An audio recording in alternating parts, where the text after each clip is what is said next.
Coming up, the Pikeville City Commission discusses the sudden resignation of its city manager.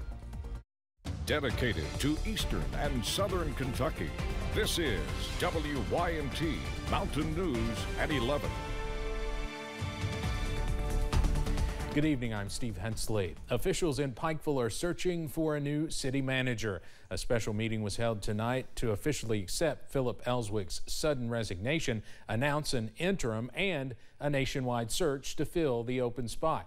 WYMT's Jack Demler was at the meeting and has more. On Friday, Philip Ellswick resigned from his position as Pikeville City Manager. Just a small hiccup in the road. On Monday, Deputy City Manager Brad Sloan was officially named as the interim city manager. It's not something I intended to happen, but part of being a deputy is you prepare yourself in case circumstances require it. Holding the position as the nationwide search for a replacement begins. We're looking for someone that's got the same kind of experience, someone that knows how to run a city and how to run a successful city, because we are going to continue to move forward. A position Sloan is still thinking about applying for. I've not yet decided, what I want to do long term, except other than that I want to just, continue to be here and try to make a difference. And is confident officials will find the right candidate. Whether I do end up applying and getting it, or whether it's working for somebody else, I'm confident the next city manager will be up to the job. Finding interim answers as the search for the long-term solutions begins. In Pikeville, Jack Demler, WYMT Mountain News. Philip Ellswick served as city manager since 2017. No reason has been given for his unexpected resignation. Prestonsburg officials held a news conference today responding to community concerns about 911 dispatch. The family of murdered Floyd County woman Amber Spradlin held a news conference last week with attorneys questioning the county's decision to move 911 calls from Kentucky State Police to the city of Prestonsburg's 911 center. Mayor Les Stapleton responded today, saying the 911 center is well trained and well equipped to answer every call. I want people to understand that we are as well trained as anybody out there. We have modern technology. The NG technology we're talking about, next generation, the infrastructure is not in place for it yet, but we're ready for it when it is. Stapleton says the issue is police response due to a shortage of law enforcement officers, not inadequacies with the 911 center. A grand jury will not file charges after a man died in Ashland police custody. The Lexington Herald-Leader reports the death of Clarence Wilkerson was ruled just days ago to be accidental. Wilkerson died in March. Civil rights attorney Ben Crump said Wilkerson begged for medical help during his arrest. KSB says the state medical examiner and the Boyd County coroner say his death was ruled accidental due to acute meth intoxication. Kentucky State Police escorted the body of one of their own back to the mountains tonight. Sergeant Jared Boggs died this morning at a hospital surrounded by his family following a brief illness. Boggs spent his entire career with Post 10 in Harlan. Here's some video of the escort from WRIL radio, which came down I-75 to 25E through Corbin and Knox County, then through Bell and Harlan counties on Highway 119. Several first responders were set up near the 25E Highway 66 intersection to pay their respects. Boggs spent his entire career, as I mentioned, with Post 10 in Harlan. Funeral arrangements have not been set yet. We have reaction from Governor Beshear, Judge Executive Dan Mosley, and more on our website.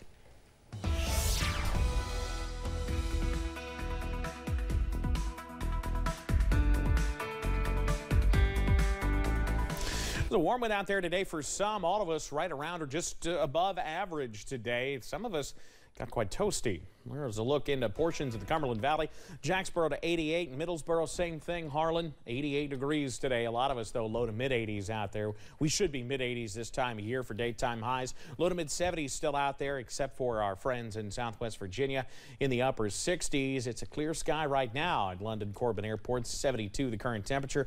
Last of our showers continue to push out of West Virginia, and we're calming things down as we head into the overnight. And that looks to be the case as we head through our 4th of July July. So if you're headed up for maybe an early breakfast in the morning, we're up into the upper 60s to near 70 for those temperatures as we head out the door in the morning. Steve, I'll have the details on those fireworks potential a little bit later on.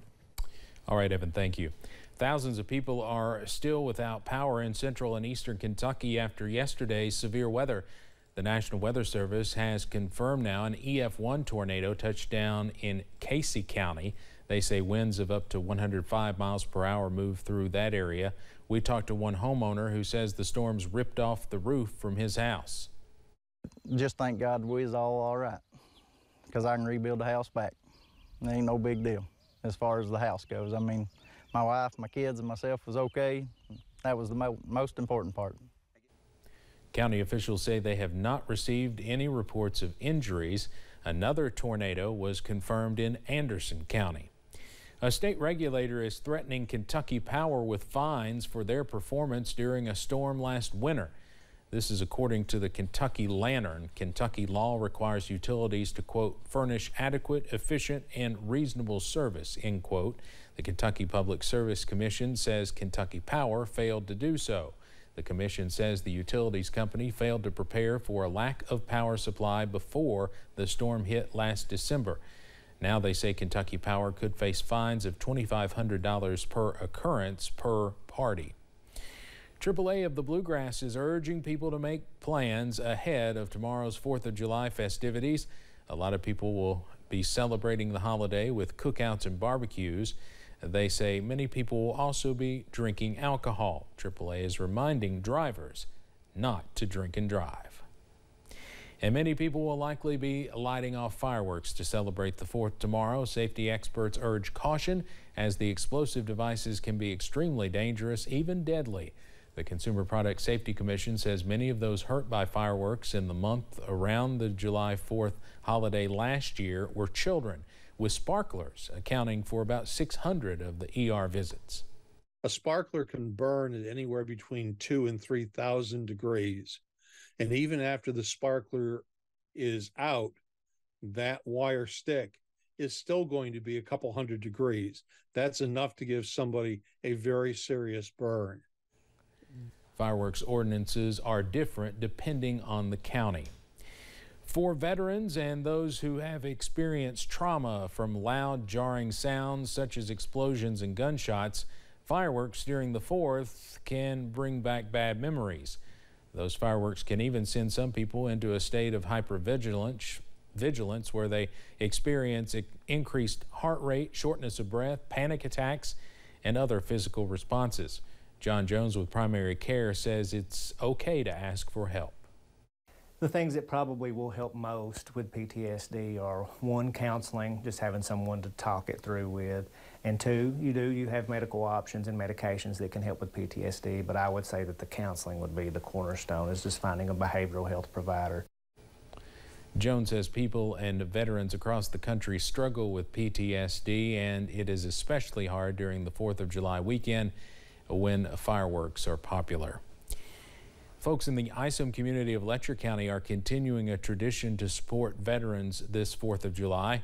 Veda Watts started the tradition when she began lining both sides of the road in front of her home with little American flags.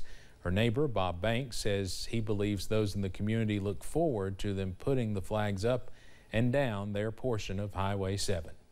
I'll take pictures of them and I'll post them on Facebook. And Veda will do the same, or I'll take pictures of Veda's and put them on Facebook. But Veda does a great job at it. You'll see me. Banks also runs the Lower Letcher Freedom Flag Wavers group. They wave flags along the roadway during a veteran's funeral procession.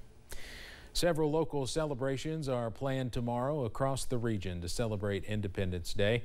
In Hazard, the festivities will kick off around 11 with a fish fry next to City Hall. There will also be a parade, freedom float on the North Fork of the Kentucky River, community concert tomorrow evening, and something brand new. We're trying to add something every year. This year's the new event's the hot dog eating contest. And you know, the firemen, the police department, city employees, they all cook. Fireworks will end the celebration tomorrow night in Hazard around 9:45. Republican presidential candidate Will Hurd says he will not back Donald Trump as a potential GOP nominee, and he believes the party needs a new direction. And watching that fireworks forecast as we head into tomorrow, I'm getting excited myself. The details after this. Guys, Pap's got me out again. Do you have a fixer-upper? We can help you with that. We got